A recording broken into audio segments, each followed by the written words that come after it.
Limitless Wrestling fans, it's another edition of the Limitless Wrestling Podcast coming to your ears on Podbean, on Spotify, on Apple Podcasts, or wherever you may get your podcasts sent to your device. We are coming to you. John Alba here alongside the czar of Limitless Wrestling, Randy Carver. It's been a couple weeks, Randy. Some things have been a little chaotic in this country, and for that reason kind of wanted to take a step back and let the world do its thing. But it certainly has been pretty wild, hasn't it? Yeah, it has, and I definitely think, I mean, your schedule has been busy as hell as always, but I just kind of felt it was a good point to kind of take a step back and really let more important things kind of be at the forefront for everybody. So definitely wasn't a bad time to take a couple weeks off of the podcast, but we're back today, another Ask Limitless episode, and I'm pretty excited to get into it. Yes, and I would like to get a conversation going about some of the things that have happened here in the past few weeks, and I think that's something that we will look into doing, especially given how vocal pro wrestling has been about some of this, Randy.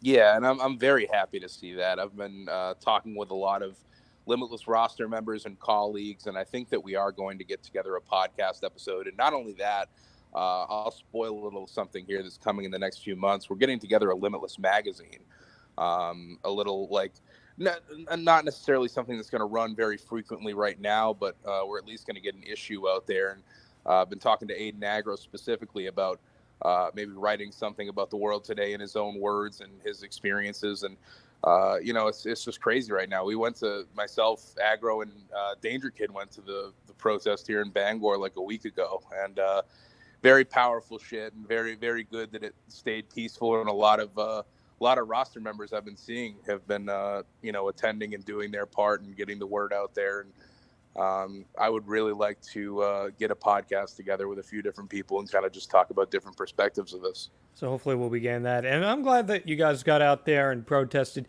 You know, I just want to say this.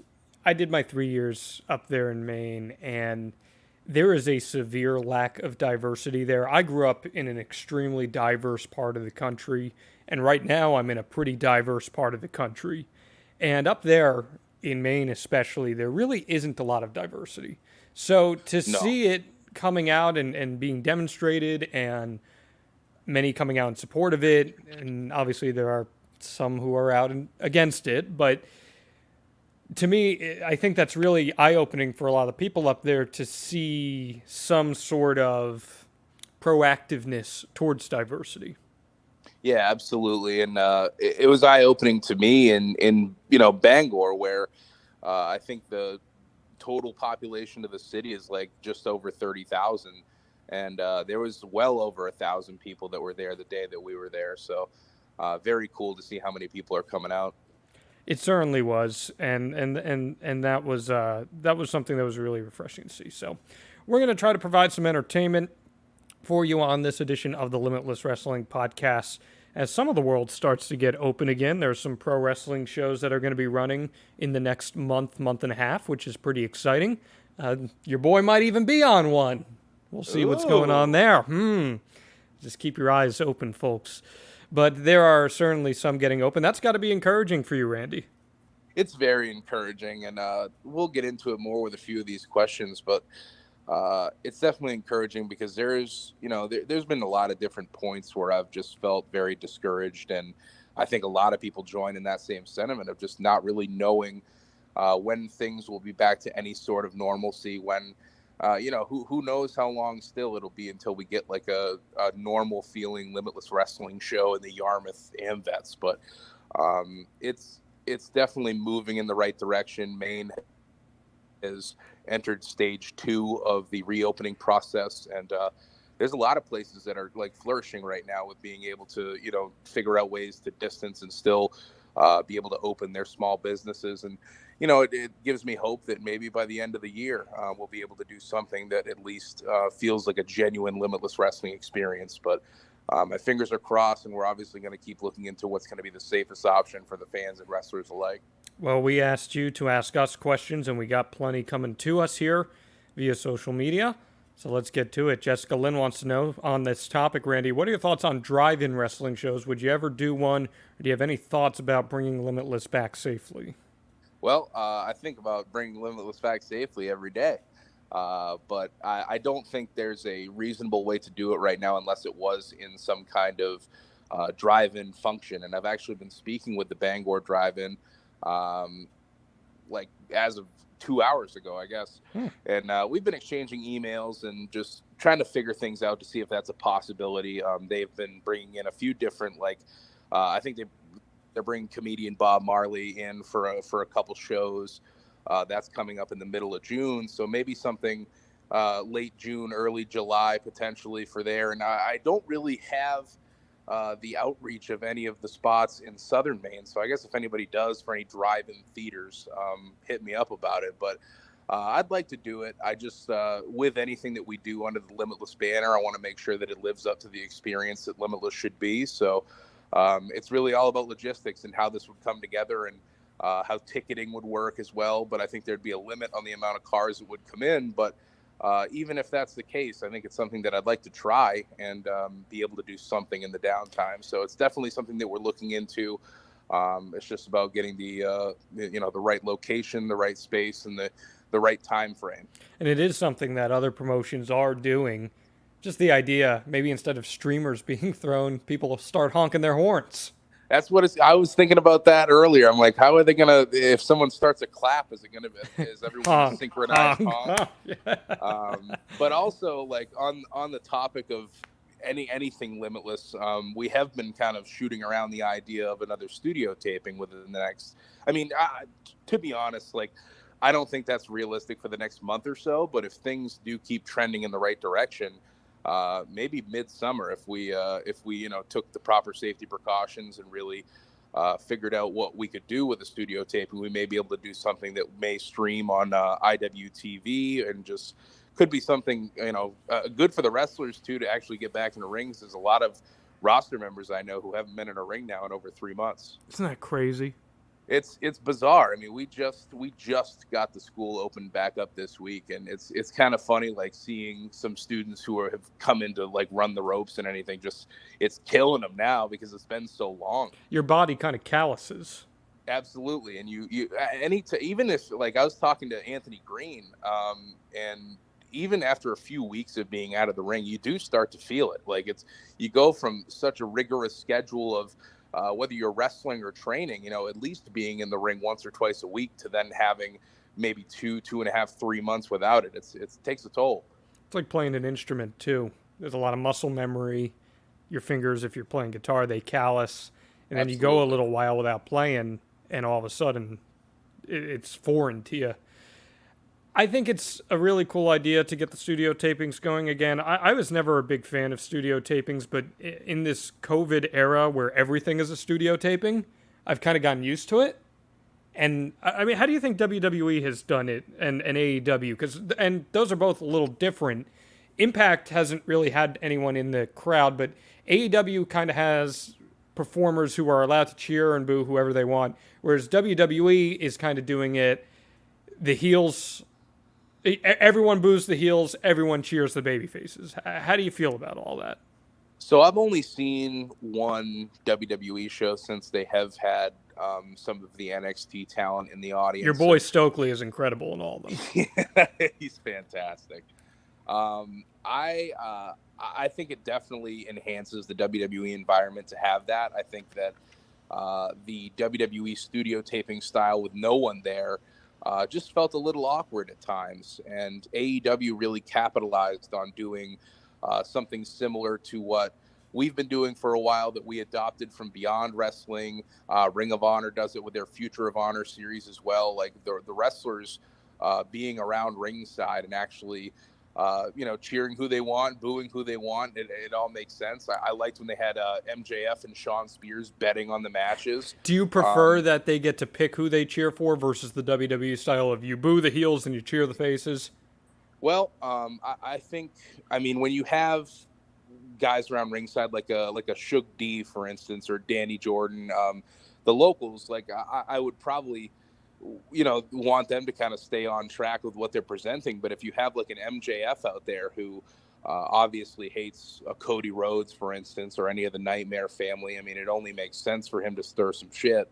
So I liked that they actually let the characters who had been established be those characters 100% of the time when they're out there. I think that makes sense. And I think it's from day one, it's really added to the atmosphere of the AEW events. I guess it's a little strange for me with the WWE shows where you're having people who have been well established as heels like Jessamine Duke and Marina Shafir cheering for the baby faces and then booing the heels. That doesn't make a lot of sense to me. But yeah, and then you go back to NXT and you watch that program and they want you to believe the same thing about these people. Right. So but all things considered, it does still add to it, and I'm still getting used to the hockey style glass surrounding the ring.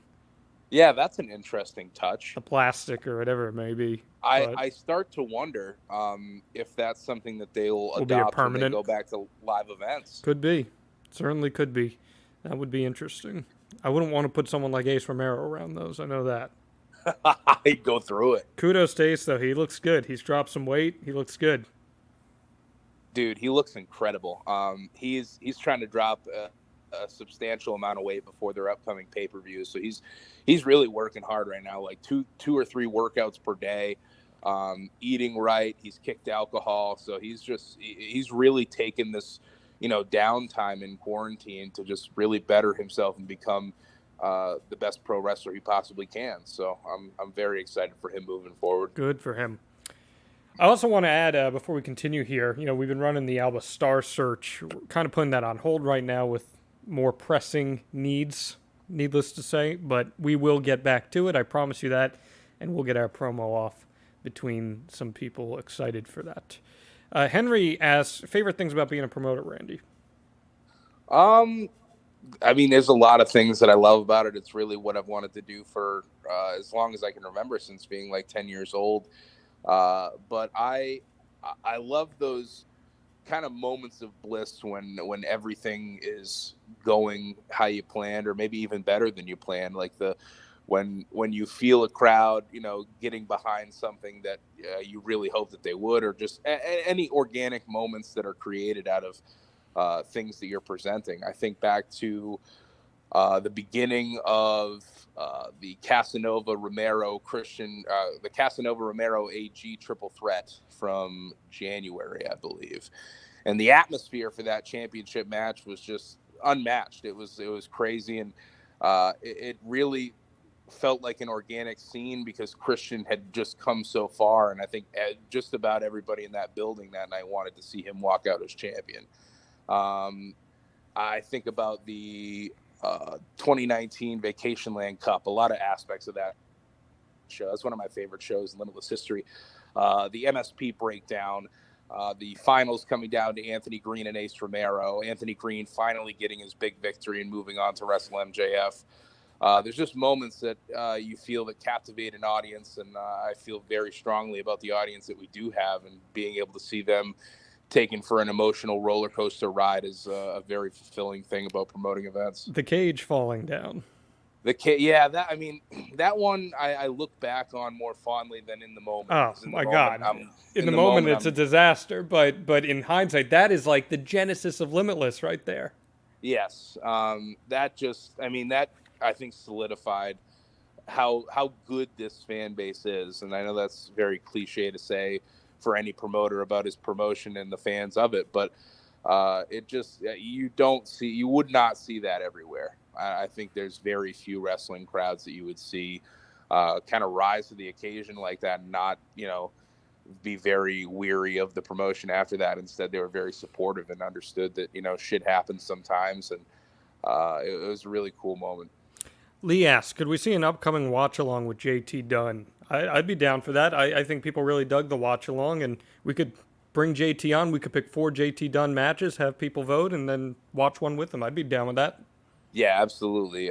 He mentioned JT and Cody Rhodes in that same comment as well, which I think would be a great one to watch. Yeah, that'd be an option. What would be we could make this happen here, whether Dunn is on with us or not. We could do this right now. We could make 4 selections here, Randy.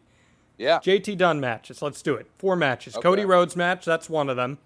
The AG street fight. The AG street fight. I agree with that. So that's 2.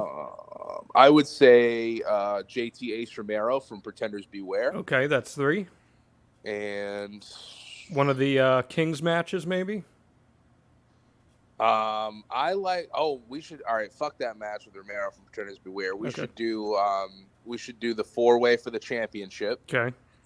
Or maybe I really enjoyed JT and Brody King against Santana and Ortiz. Yes.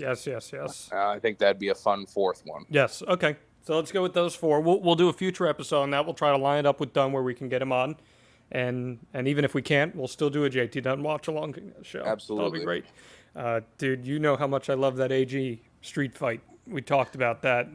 That match is freaking great. And that's your favorite, like, hardcore match in Limitless, right? Easily in Limitless. It's one of my more favorite that I've seen, period, honestly. AG was just so great in that. And Dunn was amazing, too. But that was, like, for me, watching AG, I was just like, okay, this guy is really starting to find his own now. And we talked about it in that interview with him. Like, he had the whole Terry Funk character going. It was awesome stuff. Yeah, it was very cool. Let's see here. Limitless Dojo asks, what student yet to debut has been catching your eye lately? That's fun, and it's also difficult for the fact that we haven't really had much. Yeah, until like the past week. Anyone who was in here was just alone, working out by themselves. But before and throughout quarantine, you can still kind of see who's been trying to put in as much work as possible. I've been very impressed by a gentleman named Chris, who started on with us just a couple months before COVID hit in the United States. I think he started with us in January, and he's been really busting his ass and just picking up things very quickly. And he's actually a gentleman I met at an IWE show locally who expressed some interest in training, and he's stuck around with it. I would say Jesse Nolan as well, who I think is, depending on the status of independent wrestling, I think she was definitely on her way to having her debut match by the end of the year. She's been training with us, I think, around a year now, and has kind of had a couple stops and starts, but she's very motivated in and out of the ring, at the gym all the time. She's gotten in great shape. I would say Alan as well, who is actually someone who started at the New England Pro Wrestling Academy a few years ago. He's local in the area now and started coming with us, I think, 6 or 7 months ago, and he's been really busting his ass lately. And another person who's gotten in incredible shape from starting in wrestling training. So I'm very excited for the 3 of them, as well as everybody else, once we really get rolling again with weekly classes, to see what they can do. Kind of piggybacking off of that, what's the genesis of the whole True TV stuff? You were throwing some of the promotion out there. We haven't really talked about that. Yes, we totally missed that, but that actually aired this past week. So it was Tuesday on True TV. It was episode 5 of 30 Works. So if you want to catch it, I believe it's on the True TV site, and it does replay on True TV. But we had a little seg in there, probably like 5 minutes long, where myself, Anthony Green, and Ava Everett welcomed Mary and Katie of 30 Works to Limitless Wrestling, and a lot of fun. It was a lot of fun to put together, and it got a great reception when it aired, and turned out to be a really fun episode. Now, I'm not sure if it's something that she ever wants to stick with, but Katie the Crusher could definitely come to the Limitless Dojo again if she'd like to. I like to hear the sound of that. Greg asks, who is someone you've discovered or rediscovered during this downtime that you'd like to debut in Limitless when things are running again? So I've actually taken a lot of time to... You're scouting? Yeah, I think this is the time to do that. I mean, generally I would try to... I would more so go through like the emails and the messages that were sent with links, but now I don't really have a lot of that right now because everybody knows there's really nothing going on. So I've kind of been diving through different promotions around the United States and Canada. I'm very impressed with this gentleman named Judas Icarus, who competes primarily on the West Coast. Saw some stuff with Defy Wrestling. Big Beef Gnarls Garvin. From the Midwest, saw some stuff of him in Black Label Pro. I've been watching a ton of Manders. I know he's already debuted, but I watched a ton of Manders this morning. I'm excited. I really want to do him and Rip Bison. That's been on my mind for months. So he's a dude that I would like to get back. I can't say I rediscovered him because I have been paying attention. And then I'm trying to think of one more. Calvin Tankman is another gentleman who actually just got announced for the GCW show that they're doing in about a month or so. But he's someone who was actually pointed out to me by MJF about a year ago from the Midwest area where MJF was living for a period of time. Very, very incredible big man. Gives me some Ace Romero vibes with just how nicely he moves for a big man. So those are a few people who I'd definitely like to kind of get in the mix of Limitless Wrestling coming up. Pretty crazy to think about MJF living in the Midwest, huh? Yeah, he was out there for like a year, and something about elitist MJF doesn't scream Midwest to me. No, I don't think he liked it out there. He's back in New York and happier than ever. His match with Jungle Boy at Double or Nothing was freaking great, wasn't it? Holy man, I texted him immediately after that because I was blown away.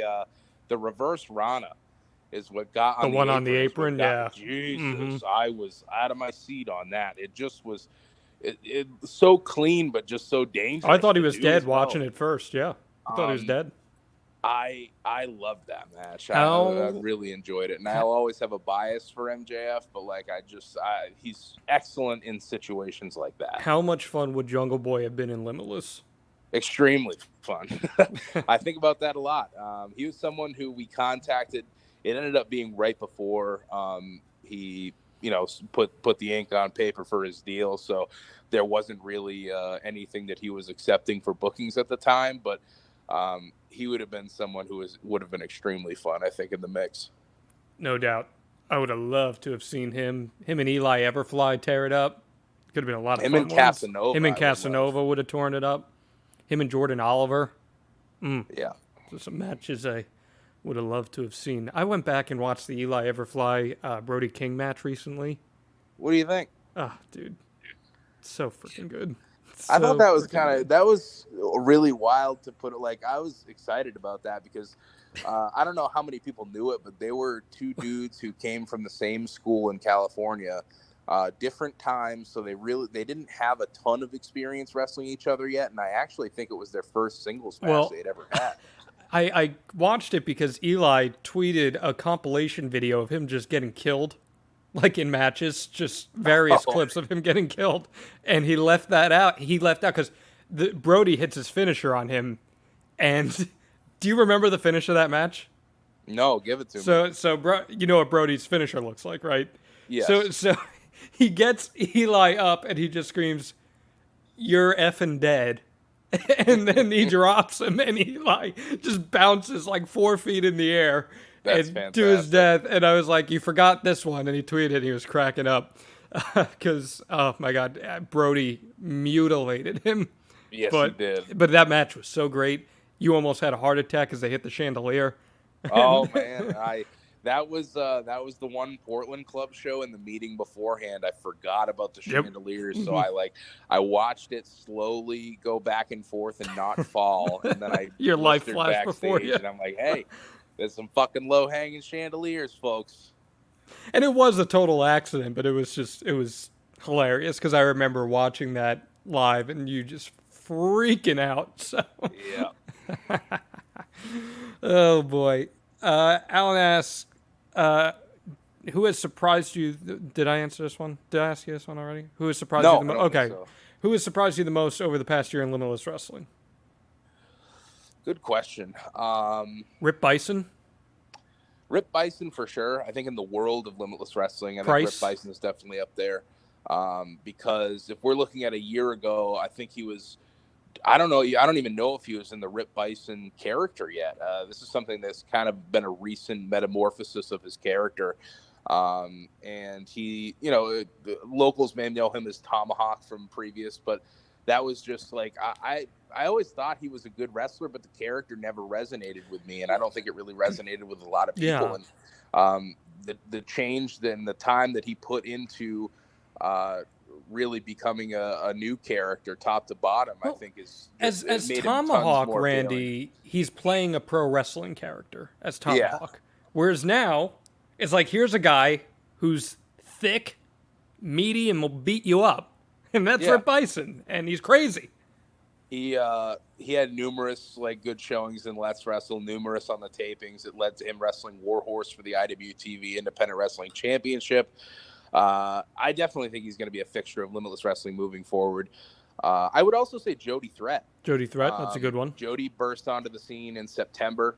And she had a real feeling out process because she was in 2 straight scrambles. And I know that scrambles can be a blessing and a curse to different people put in them, because some people flourish in a scramble and earn future opportunities in bigger matches and singles matches. And some people, they may have banger, one-on-one matches or tag team matches, but you put them in a scramble situation and it's just not an environment that they flourish in. I thought she did well both times, led to a singles match with Masha Slamovich, and she's really kind of become a consistent roster member since then. And I'm excited to do a lot more with Jody Threat. I hope to have her on every show. And I like when we get these folks who kind of organically become core roster members, because she lives, it's quite a haul for her to get here. And she's also got a pretty busy schedule. So she's someone who I did not know if, realistically, could we make her a core roster member and have her in stories and on numerous events. And it just so happens that we can, and she's very stoked about it as well. So I'm excited for more with her. Alec Price probably in that class too, I'd imagine. Yes. Alec Price, I thought was a dipshit when I first met him. Totally honest. I just, because Alec is Alec, and I fucking love Alec Price. He's one of my favorite people, but upon first meeting him, I just wasn't sure. And I think the first thing that I ever had him do was the Let's Rumble last year. And he was I don't even think he was booked for that. I think he showed up and helped out and was like a last minute entrant when someone didn't show. And after that, it's history from there that we've talked about. He wins a couple matches, ends up going on this probably 6-month feud with CJ Cruz and Let's Wrestle, culminating in a last man standing match. That feud alone got them booked for not only Limitless Wrestling, but I believe it got them booked for Beyond Wrestling as well, because they both made their debut in Beyond against each other. So they really did a lot for themselves in the time that they were given in Let's Wrestle. And both of those dudes I'm really proud of, and they've made incredible strides forward. And just extremely happy to move into the future of Limitless Wrestling with the two of them beside us. I certainly agree on all fronts there. Dylan Nix asks, have you ever booked someone expecting one thing and got something completely different? Oh, fuck yeah. Especially throughout the first year and a half, I would say, of Limitless Wrestling. I'm not going to single anybody out, but there were a lot of bummers, and sometimes a lot of people who we put some stock in that didn't really pay off. I'll mention one scenario that some people might remember from, I believe it was No Control, which would have been November of 2018. It was the Main State Posse. It was scheduled originally to be the Main State Posse versus the Colony. It was never announced that way because there was a possibility that Fire Ant would have been in Germany at that time, and that's exactly what happened. So he was not able to make the show. Instead, we put a team from Jakar together of Thief Ant, Green Ant, and Travis Huckabee. And we just had a major miscommunication of what was wanted out of everything for the match, because in that trios match, Huckabee and the Ants were having communication issues, and that wasn't the point that we wanted to push across at all, and I was quite upset about it. But that was a big miscommunication, because I think they were trying to just continue to push what was going on in a Chikara environment and not push forward what we wanted in a Limitless environment, if that makes any sense. So I felt like the match in total came off really weird and didn't really do anything for the Main State Posse, because there was just a miscommunication with us, and then things were basically being presented that the fans had no fucking idea about, So it just was a weird vibe that I really like. I looked at it a totally different way when putting it together than how it actually turned out. In a positive way, did you expect PCO to be as cool as he was? No. I had actually been briefed like ahead of time that he was going to be like the coolest dude imaginable. But then even on top of that, like we had a bunch of issues with his flight that day. I remember that. Mm-hmm. Yeah, it was a mess for him to get there for some fucking reason. And I felt really bad about that, but he was literally the coolest dude imaginable. Sat down, watched every single match after his, was cool with everybody in the locker room. There's a lot of stories like that. Like Gangrel is another one. I knew that was going to happen. Yeah, just a mega cool dude. And I can't say enough how cool he was with everybody. Super Crazy, another one. There's a lot of like big names that you hope live up to the expectations that you have and just set into place, and some of them blow it out of the water. Victoria, another one, while I'm thinking about it, who was just like an A+ human being, had a great time, and just that's what you love to get. I never want to bring anybody in and make it feel like a job for them. I still want it to be fun because I think it should be, and it's cool when that can happen. It's an Ask Limitless episode, so you know that we're going to get this question. Jason asks, when Limitless introduced a world championship as a big step, when will we see tag titles? Oh, I knew it. Honestly, I feel like it's the same answer pretty consistently, but it's once we get some like solid tag teams in the division that are consistent. The consistency is the biggest thing, because honestly, a lot of the teams, like if you look throughout the history of Limitless Wrestling, a lot of the teams that we've had in for periods of time, either one of them or maybe both of them end up going to a bigger stage and then they're gone. So it's kind of been tough to keep consistency within the tag team division. And I actually felt like we were getting somewhere right before the pandemic, because we had a lot of teams that we were at least trying to get into the mix of things. And with us moving monthly, there would have been more of a call to action, I think, for not only a tag team division, but for tag team titles. John in Orlando wants to know, how freaking incredible would an FTR main state posse match be? Ooh, it would be a field day. They're on a handshake agreement with AEW, Randy, so it's not out of the realm of possibility. I heard that. It's not out of the realm of possibility. I mean, I would love for them to come and have like a 60-minute tag team main event on a Limitless show, but we'll see. I just think that match would be so freaking great. I do too. Let's see here. We'll get to the patronizing questions here. Calder asks, how much does John save each month from buying his clothes in the children's section? $384 is the answer. Enough. Ridiculous. I find it so funny that these loudmouths in the back chirp about me wearing cheap suits, and they've never even bothered to get close enough to me, because they know that I would be so repulsed by their smell that I would back away from them, to see that I am wearing very nice clothing.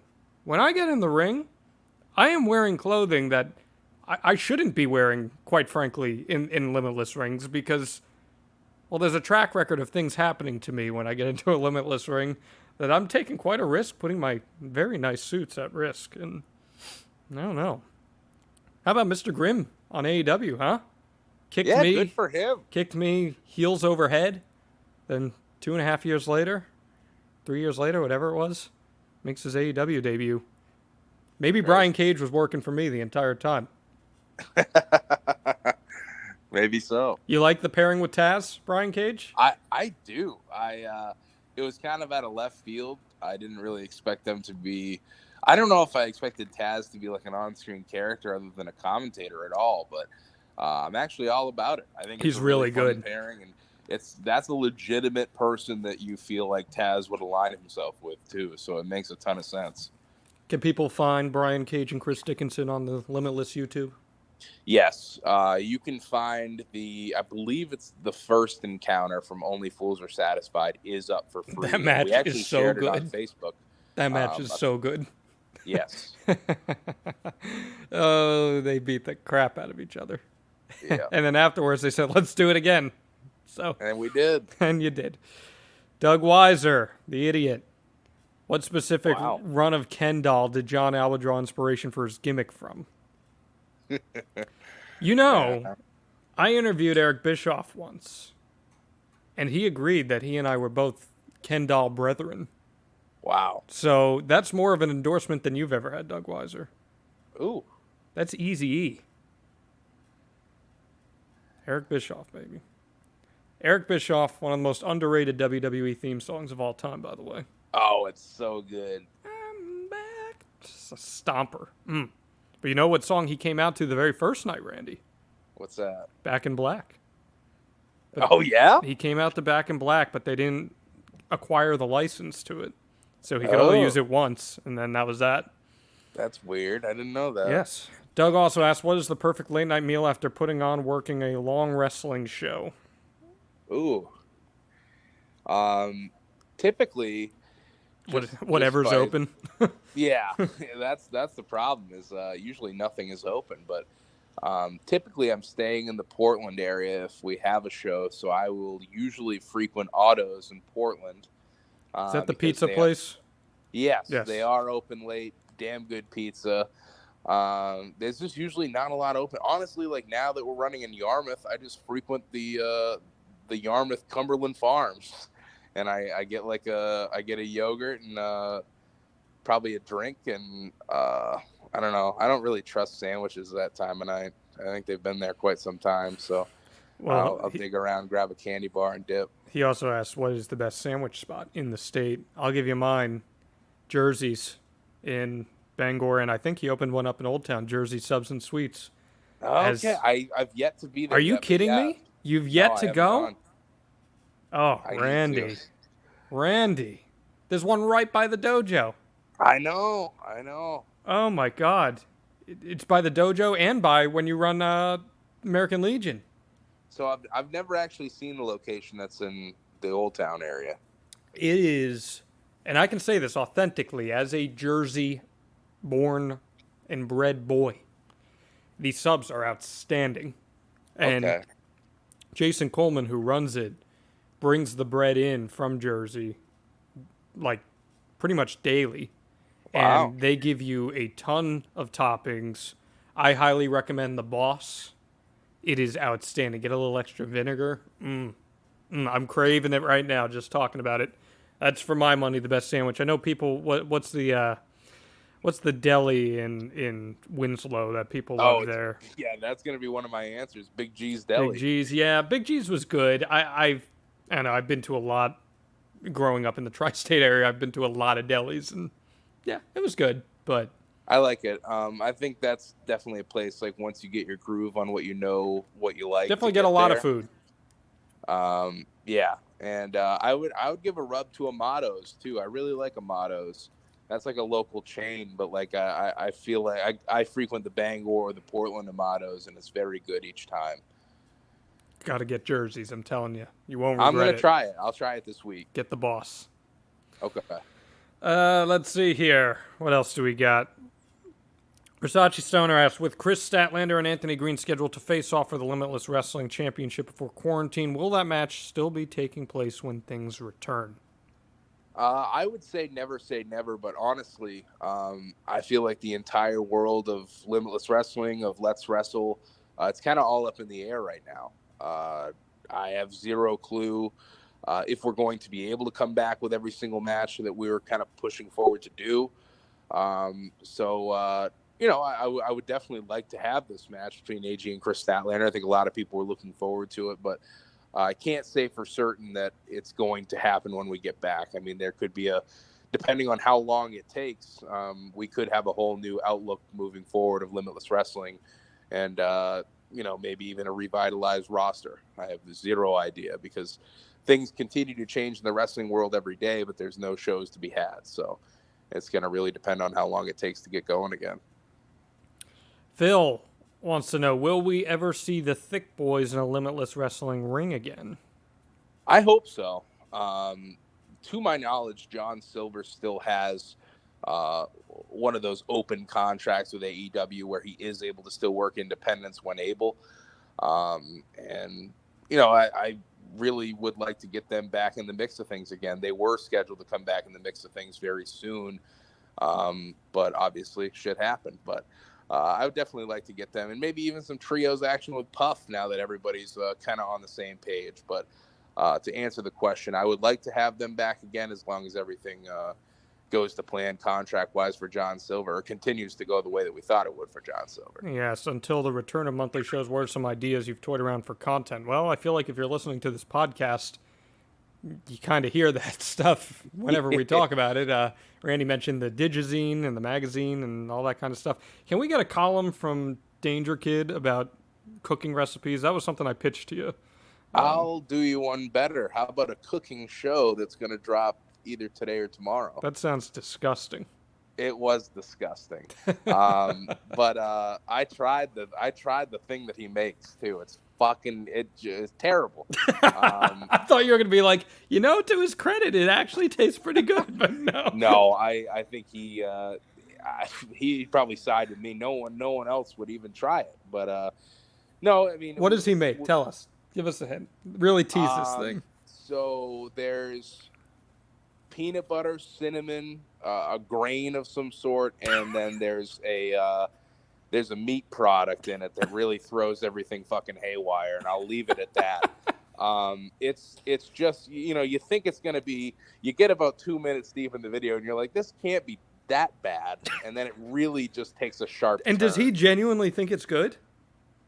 He ate it in front of me and put it over, and, you know, not to any great extent, but like he was for it and wants to do more of these videos. So, it's a rough pilot that we're going to put out there and kind of see what everybody thinks of it. But we definitely want to do more of those. I talked to him actually about the recipe thing after you mentioned it. I think that's something that we're going to do for the magazine. We've been just kind of talking about maybe doing some kind of mini shoots about the students and training, and really what it's like for different students at different point in their trainings. So maybe that's something that we'll put together as well, and just trying to get more out there, and anything that anyone has suggestions for, we're always open to it, because right now we really have an open canvas, and definitely a couple months to at least get some content down there and out there. So hopefully we can get a studio taping done here within the next couple months as well. That would be something to add on to YouTube and IWTV, but we're open to ideas. That is outstanding. That's really great stuff. I cannot wait to see that. And our final question for this week's episode of the Limitless Wrestling Podcast comes to us from Greg. A twofold question. One, who has never wrestled for Limitless you would like to see, and why? That's question number one. Okay. I definitely would go back to a few people who I mentioned earlier. Judas Icarus, Big Beef, Thunder Rosa is someone who I would really like to get in the Limitless ring very soon.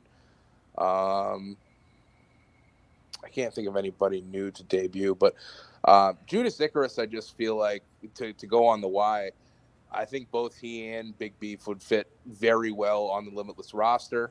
I think if they were local, they'd probably be on our shows all the time moving forward. They just have, I think, incredible work ethics, and Judas, I think, would tear it up with virtually anyone on the roster, and Big Beef is a big hoss looking to beat some people up. So I think they both fit in very well. Thunder Rosa, there's just a lot of fun matches that I'd love to see her in with the Limitless roster. Her and Daniel Garcia, her and Chris Statlander, her and Ashley Vox.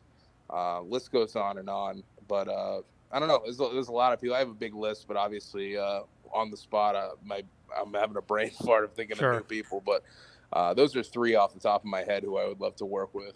And who are 5 wrestlers to watch currently wrestling on the indie scene in the USA and around the world?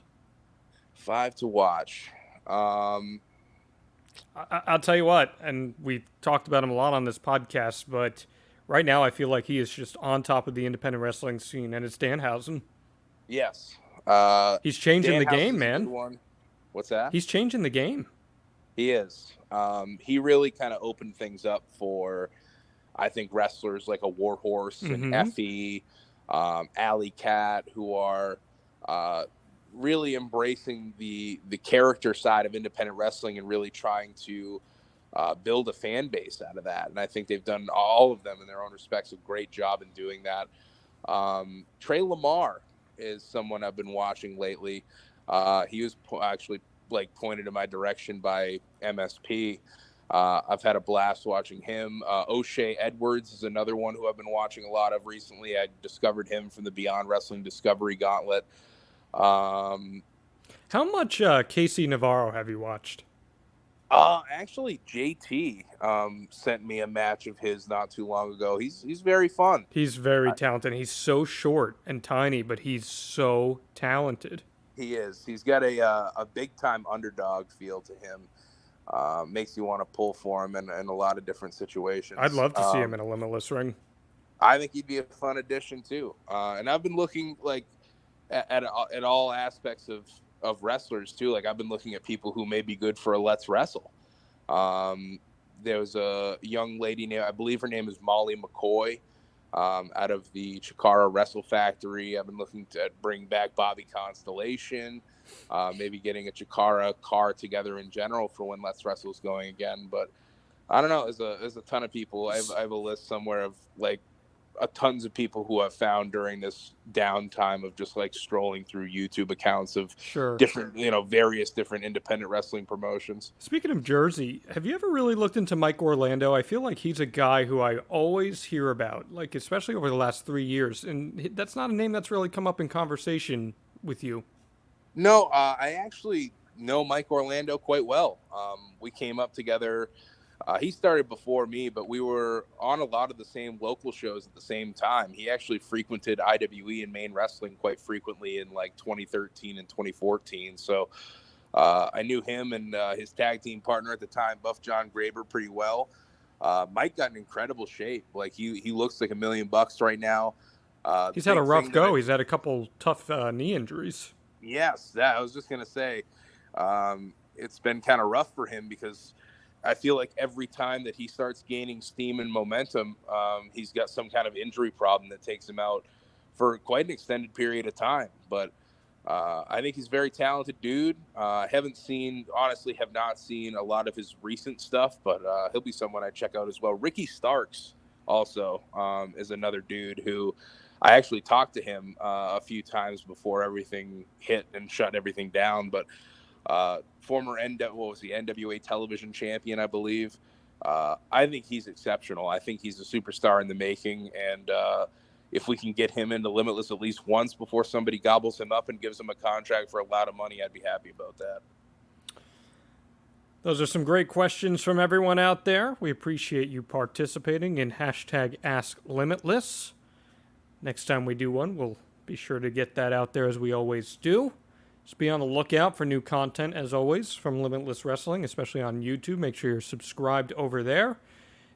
We're going to have some cooking, I'm not even going to say tutorials, because I doubt they're even that, from Danger Kid coming up. It's disgusting. Maybe it's a what not to do kind of thing? It could be. It's however you want to take it. Food Network's got that Worst Cooks in America show. Yeah, this could be worst wrestling cooks in America.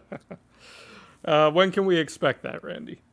I would say probably by the time this episode goes out, that video will be posted. I think it's going to be either tonight or tomorrow. So check that out on youtube.com/Limitless Wrestling. We'll probably put it up on our Facebook page as well. So check it out wherever you'd like. And hopefully everybody stays safe. Yes, we will have a lot of exciting stuff to talk about in the next coming weeks as we get that roundtable going, and we'll certainly get that JT Dunn watch along going as well. Excited for that. And we will see you guys next time here on the Limitless Wrestling Podcast.